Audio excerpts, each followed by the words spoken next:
આપણે અત્યારે ગાંધીનગરમાં છીએ. ગાંધીનગરમાં સત્યાગ્રહ છાવણીમાં ત્યારે આપણી સાથે ઈશુદાન ગઢવી છે, આમ આદમી પાર્ટીના પ્રદેશ અધ્યક્ષ.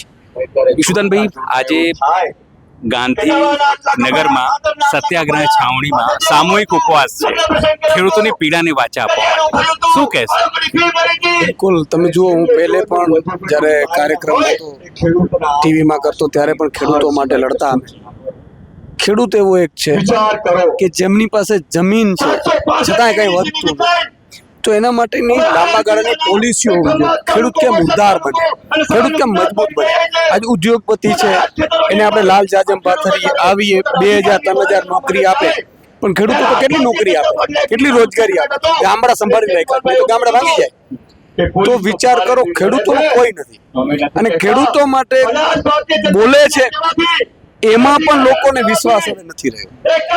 આમ આદમી પાર્ટી ખેડૂત માટે લડી. આમ આદમી પાર્ટીએ વિવિધ તબક્કાવાર કાર્યક્રમો કર્યા. પાર્ટ 1 માં મેં કિસાન પંચાયતો કરી, ખેડૂતો માટે સુદામડામાં સભાઓ કરી, 12,000 જેટલી મિટિંગો કરી, મુખ્યમંત્રીને મળ્યા. હવે પાર્ટ 2 ચાલુ થયું છે કે જેમાં ખેડૂતોને હાઈટેન્શન લાઇનના પ્રોબ્લેમ છે. ખેડૂતોના ખેતરોમાં થાંભલા આવે છે, એમાં કોણ કોણ કમાય છે? કંપનીઓ કમાય, સરકાર કમાય, ભાજપના નેતાઓ કમાય, ભાજપના કોન્ટ્રાક્ટરો કમાય છે, કેટલાક અધિકારીઓ કમાય છે. નથી કમાતો એક જ માત્ર ખેડૂત છે. એટલે અમારી માંગ એ છે, ખેડૂતને મળવું જોઈએ. કંપનીને લાભ કરે છે, ખેડૂતને મળવું જોઈએ. વચેટિયા જે બધા કમાય છે બંધ કરે તો ખેડૂતને કરોડો રૂપિયા મળે. એટલે આ બધી માંગો છે, જેની માંગો લઈને આજે અમે ગાંધીનગરમાં સામૂહિક ઉપવાસ ઉપર ઉતર્યા છે. આ પહેલા સુરેન્દ્રનગરમાં કિસાન મહાપંચાયત હતી, તબક્કા વાઇઝ કાર્યક્રમો થતા રહેશે. તમે વિચાર કરો, અત્યારે ગુજરાતનો ખેડૂત પાક વીમો માંગતો નથી, ભાવ માંગતો નથી, બિયારણ માંગતો નથી, દવા માંગતો નથી, બધું પોતાની જાતે કરી લે છે. માત્ર ને માત્ર એટલા માટે ભાજપ પાસેથી આશા છોડી દીધી. પણ હવે એની મા સમાન, છાતી સમાન ધરતીઓને ચીરીને થાંભલાઓ પડે છે, એ પણ વળતર વગર. એટલે ખેડૂતની જે દીકરીઓ ને પત્નીઓ છે એમની ટીંગાટોળી થાય છે. જોઈ નથી શકતો, એટલે એક થયો છે. ખેડૂતો એક થયા તો પહેલી જીત થઈ કે સરકારે ઝૂકવું પડ્યું, ભલે આંશિક ઝૂકી પણ ઝૂકવું પડ્યું. આ ખેડૂતોની જીત છે. આમ આદમી પાર્ટી એવું છે કે ખેડૂતોનું કંઈક લાંબા ગાળે બનવું થાય. એટલા માટે અમારી માંગ હતી કે સ્ટેટ લેવલની કમિટી બને, ખેડૂતોને યોગ્ય વળતર આપવામાં આવે. વળતર કેવી રીતે? 25 વર્ષ 50 વર્ષ જમીન પછીનો ભાવ હોય એના ભાગરૂપે, અને કાંઈ એને નફામાં ભાગ આપે, કાં પ્રોફિટમાં ભાગ. એ માંગણી સાથે બેઠા છીએ.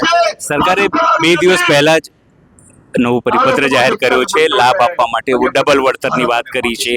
તો એનો તો અલગ અલગ ખેડૂત સંગઠન વિરોધ કર્યો છે. આમ આદમી પાર્ટીમાં શું સ્ટેન્ડ છે?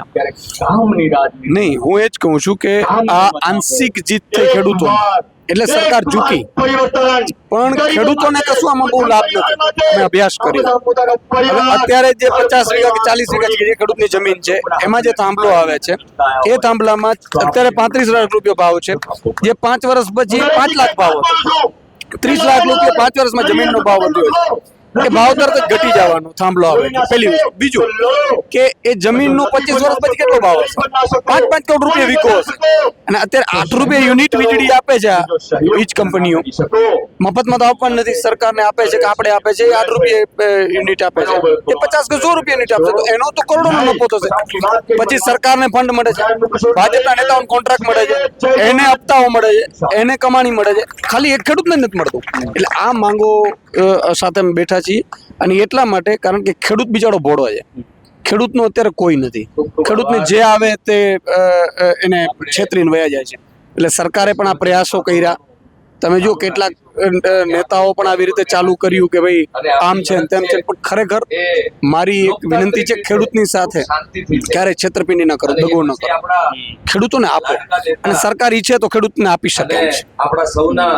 ખાસ કરીને કોંગ્રેસ જે છે એ પણ યાત્રા કરી રહી છે.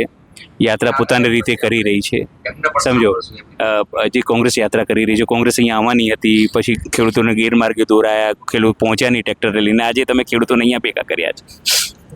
તમે ગાંધીનગરમાં એટલા માટે, ગાંધીનગરમાં બહેરી મૂંગી આંધળી સરકાર ત્યાંથી જોઈ નથી શકતી, અમને એવું લાગે છે. એટલે અમે ગાંધીનગરમાં જ સામૂહિક ઉપવાસ કર્યો છે. ખેડૂતો આવ્યા છે, અમારા આગેવાનો આવ્યા છે, પદાધિકારીઓ આવ્યા છે. અને અમારી એક જ માંગ છે કે કંપનીઓને અને ખેડૂતોને સીધા તમે બેસાડી દેશો ને વ્યવસ્થિત રીતે, તો કંપનીઓ જખ મરાઈને આપવું પડશે. અને બહુ પ્રોફિટ આપી શકે એમ છે. એને પ્રોફિટમાં નફો આપી શકે એમ છે, વળતરે મોટું આપી શકે એમ છે, તો ભાડું આપી શકે છે.